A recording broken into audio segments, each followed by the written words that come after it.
Hola amigos y hola profe. Bueno, en nuestro canal de Historia y Ciencia hoy les vamos a hablar de un capítulo súper interesante, el cual es...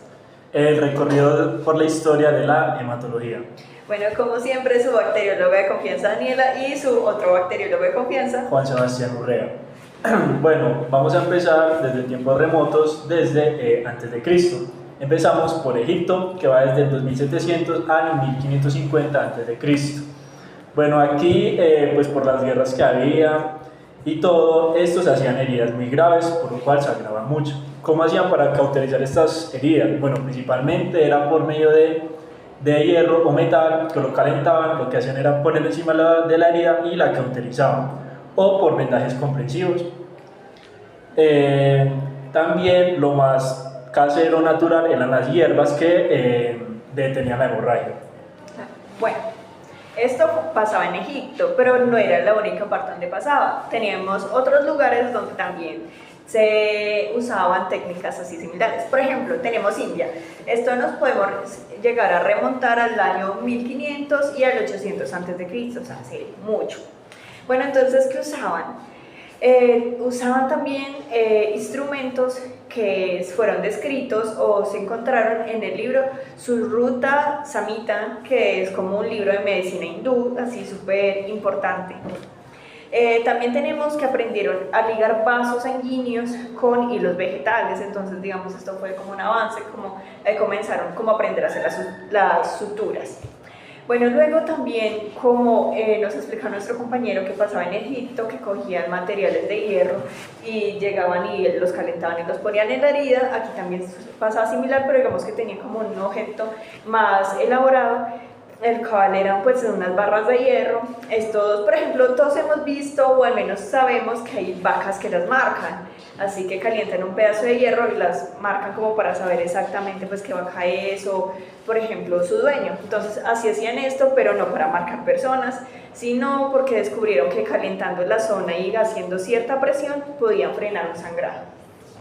Y también pues encontramos los remedios caseros hechos con bases herbales, los cuales descubrieron que no solamente ayudan a frenar la hemorragia, sino que también aceleraban la cicatrización. Bueno, ya después de India seguimos con la grecorromana, que pues básicamente se divide en por dos grandes autores, que era Hipócrates y Galeno. Hipócrates desde el 460 al 370 a.C. Descubrió que en sí la sangre se coagulaba fuera del cuerpo, pero le faltaba otra parte, que era averiguarlo cómo lo hacía internamente. Después vino Galeno, que va del 129 al 216 después de Cristo. Documentó la presión para detener hemorragias, o sea, presionando con un pañuelo o con distintos materiales detenía la hemorragia, porque aquí pues llegaban las plaquetas, el primer tapón, bueno, y todo eso que les contaremos después. Y también en esta época, por las guerras y todo, también lo más natural, que va en sí en todas las etapas, que eran las hierbas medicinales. De hecho, esto se sigue presentando hoy en día. Bueno, luego pasamos a un periodo, digamos, un poquito más influyente en la historia de la hemostasia, el cual fue el periodo de la protrombina, que esto fue más o menos entre el siglo XIX y el siglo XX. Bueno, ¿qué pasó? Entonces tenemos aquí un personaje súper importante, el cual es el personaje de Johannes Müller. Bueno, ¿qué hizo este personaje? Bueno, lo que hizo fue descubrir la fibrina. Bueno, entonces ustedes se preguntarán qué es la fibrina. Bueno, la fibrina es como el compuesto final a la hora de hacer un coágulo. Es como, digamos, listo, yo iba en una bicicleta, me caí y me hice tremendo raspón, que comencé a sangrar. Entonces uno comienza a ver que después de un rato, pues ya el sangrado para, ya frena y comienza a formarse como un coágulo, como la sangre que comienza incluso como a ponerse como negra.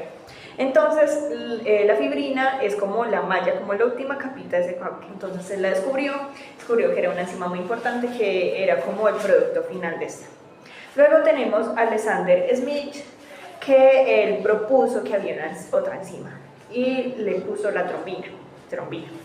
Y bueno, básicamente la trombina lo que hace es convertir el fibrógeno, que era otra enzima, en fibrina, que es la que ya les expliqué anteriormente.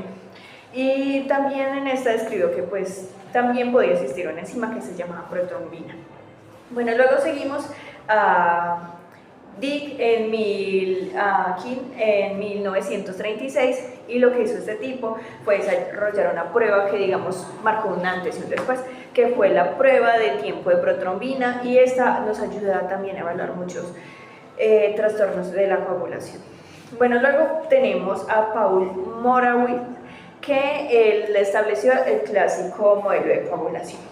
Entonces ya digamos que él como que organizó lo que ya habían hecho los otros y los planteó de una sola forma, que era que el fibrógeno se conectaba con la trombina con la tromboquinasa, y dejan como resultado el calcio. Bueno, aquí seguimos ya en la edad de oro de la coagulación, que es el siglo XX. Pues aquí, por todos los científicos, todo lo que hubo, obviamente avanzó mucho más la ciencia. Y empezamos que se identificaron los factores de coagulación. Primero que todo, ¿qué son los factores de coagulación?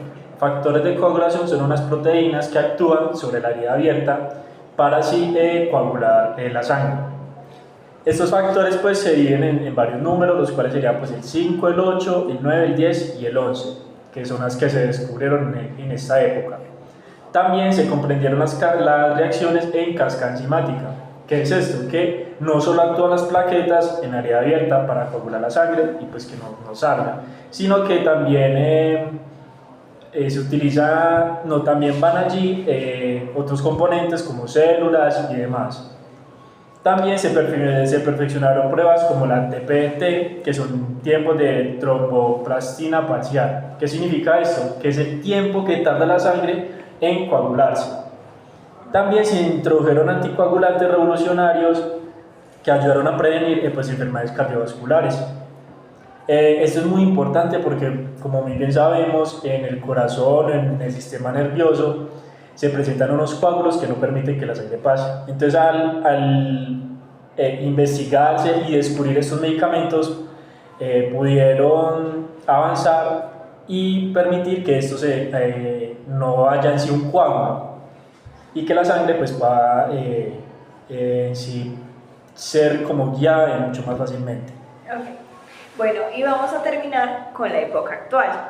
Entonces digamos que esto es muy influyente porque, como todos sabemos, hace un siglo hacia acá comenzó a desarrollarse la tecnología a un nivel increíble. Entonces digamos que ya con las herramientas que teníamos desde los antepasados, así de manera muy empírica, ya podemos estructurar todo esto, y de aquí sale nuestra época actual.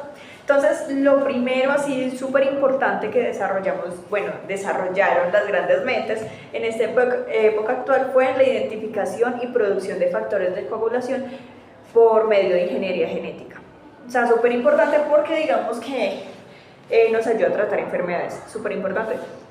Porque digamos que yo comencé con una enfermedad y digamos que comencé con problemas en mis factores de coagulación, y digamos que me hago una herida o algo así y mi sangre no comienza a coagular bien. Entonces ya aquí comenzaron a desarrollarse digamos sistemas para digamos mejorar mis factores de coagulación y los de todas. Bueno, luego tenemos también los medicamentos. O sea, ya en la época pasada de oro ya se comenzaron a desarrollar tratamientos, pero a medida que uno va avanzando, pues la humanidad va haciendo nuestra vida más fácil y más cómoda, y descubrimos que hay tratamientos que son menos invasivos. Entonces, y estos se llaman antitrombóticos. Entonces, pues ya también tenemos este desarrollo. Y por último, y súper importante, que hoy, digamos, nos ayuda a ver el mundo distinto, el mundo de la hematología, es la comprensión de las plaquetas y sus funciones. Entonces, las plaquetas, pues son células que cumplen un papel sumamente importante a la hora de la coagulación. Entonces, digamos que ya gracias a esto, ya podemos comprender como todo el mundo de la hemostasia y cómo, digamos, esto nos ayuda o, digamos, nos puede afectar a la hora de tener una enfermedad, por ejemplo, una enfermedad cardiovascular. ¿Listo? Esto es todo por el día de hoy. Nos vemos en un próximo capítulo de Historia y Ciencia. Gracias. Listo. Bye. Bueno, muy buenas tardes. Mi nombre es Juan Sebastián Urrea y el día de hoy les voy a explicar el mapa mental de la historia de la coagulación. Bueno, este es el mapa mental y consta de 4 partes. la cual se divide en los distintos siglos más importantes en la que la historia de la coagulación evolucionó. Bueno, empezamos por la época antigua, que es el siglo XVIII, en el que habían teorías que se creía que la coagulación era causada por un enfriamiento, o sea, la temperatura. Aquí en el mapa mental también podemos ver los años en los que, pues, los hitos más importantes que sucedieron en la historia de la coagulación. Bueno, seguimos con los descubrimientos fundamentales, que fue en el siglo XIX, en el que en 1835 autores como Andrew Bowman propuso la existencia de un valor en la sangre capaz de iniciar la coagulación. Luego, en 1882, como podemos ver, Visocero descubrió las plaquetas, observándolas en un papel de adhesión a los vasos sanguíneos dañados y formación de coágulos. Como podemos ver. Luego seguimos en el siglo XX, que fue la era de la cascada de la coagulación. Esta la denominan como la época de oro, en el que hay años muy importantes como 1905 y 1935 a 1944, en el que hay autores como Paul Morawitz, que propuso la teoría clásica de la coagulación, que consta de 4 componentes: trombosinasa, protombina y fibrógeno de calcio. Y por último está el siglo XXI, que es el modelo actual, en el que han hecho avances recientes, en el que se han desarrollado técnicas más precisas y se han clonado los genes de los factores de coagulación, lo que ha ayudado a nuevos tratamientos. Y he hecho 2 dibujos, que es como en sí lo que hacen las plaquetas cuando el endotelio vascular se rompe. Aquí podemos ver cómo hace ese proceso, pues, de coagulación en un dibujo sencillo. Muchísimas gracias. Bueno, buen día. Hoy les voy a explicar nuestro resumen sobre la historia de la hemostasia. Bueno, entonces vamos a comenzar con Egipto en el año 2700 y 1550 a.C. Entonces, lo primero que utilizaban eran vendajes o compresiones para comenzar a frenar el sangrado. También se utilizaban objetos de metales como tipo cuchillos o digamos tipo armaduras también que se utilizaban en la guerra, y se calentaban, y con esto llegaban y hacían compresiones en las heridas para detener el sangrado. Bueno, también tenemos que comenzó a utilizarse también un método que era poner carne fresca encima de tumores o de, digamos, también heridas, como para comenzar a generar un tejido nuevo. Y también se comenzaron a utilizar también remedios a base de hierbas y minerales, que esto pues vieron que servía para frenar hemorragias. Luego tenemos India en 1500 y 800 a.C. Entonces comenzamos a ver que aquí también se utilizaban instrumentos. Por ejemplo, habían unos instrumentos que se utilizaban para hacer como ligaduras, y estos fueron descritos en el libro de Suruta Samhita, y también descubrieron que se podían hacer saturaciones a base de hilos vegetales. Por otra parte, también tenemos herramientas que se utilizan con calor, pero digamos que ya eran un poco más experimentadas, ya que estos se utilizaban como unas compresiones de hierro ya específicamente para esto, y se calentaban y se ponían en la herida para frenar el sangrado. Luego tenemos que también utilizaban remedios a base de hierbas, y estos aceleraban también la curación. Luego tenemos la época en el lugar de griego, en Grecia y en Roma, que en estos tenemos 2 personajes influyentes, que fue Hipócrates en el año 460 y 770 a.C., y también tenemos el 129 y 216 después de Cristo a Galeno. Entonces, bueno, Hipócrates comenzó observando que la sangre se coagulaba fuera del cuerpo, pero pues él comenzó con el interrogante: si se coagula fuera del cuerpo, entonces ¿qué pasa dentro del cuerpo? ¿Cómo es este medio de coagulación? Luego tenemos a Celso y Galeno, que documentaron que la presión ayudaba a detener hemorragias. O sea, esto ya era algo que se venía implementando, pero ellos, digamos que lo llevaron más allá y comenzaron a estudiar sobre eso. También describieron más sobre traumas y cómo controlar los sangrados. Por otra parte, también tenemos que por estos tiempos estaba muy a flor lo de las guerras, entonces pues obviamente había muchas heridas y demás, y comenzaron a hacer compresiones con vegetales. Luego tenemos el periodo de la protrombina, que fue en el siglo XIX y el siglo XX. Entonces tenemos a Jonas Müller, que descubrió la fibrina. La fibrina es el producto final del coágulo, que sería como la mallita que recubre el coágulo cuando frena el sangrado. Luego tenemos a Alexander Smith, que propuso la enzima de protombina, que convierte el fibrógeno en fibrina y de la asistencia a la protombina. Luego tenemos a Kim en 1936, que desarrolló la prueba de tiempo de protombina, que esta pues fue muy útil ya que nos ayuda a evaluar trastornos de coagulación. Y por último tenemos a Paul Morakin, que ya estableció, o sea, reunió todo lo que ya había y estableció pues el clásico proceso de coagulación, que es que el fibrógeno se une a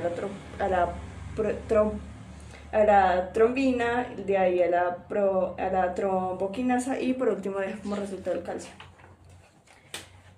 Luego tenemos la edad de oro de la coagulación, que fue en el siglo XX.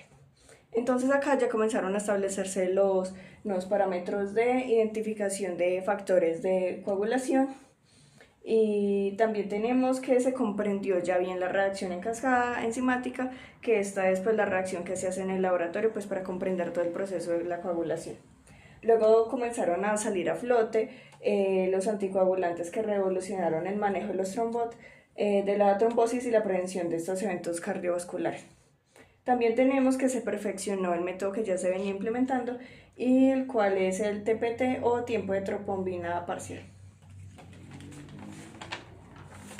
Y por último tenemos la época actual, donde ya comienzan a haber nuevas tecnologías, entre estas la ingeniería genética, que nos ayuda a identificar y también a producir los factores de coagulación para cuando hay problemas o una enfermedad con esta. También comenzaron a haber medicamentos para tratar y manejar los problemas de la coagulación, pero de una manera menos invasiva.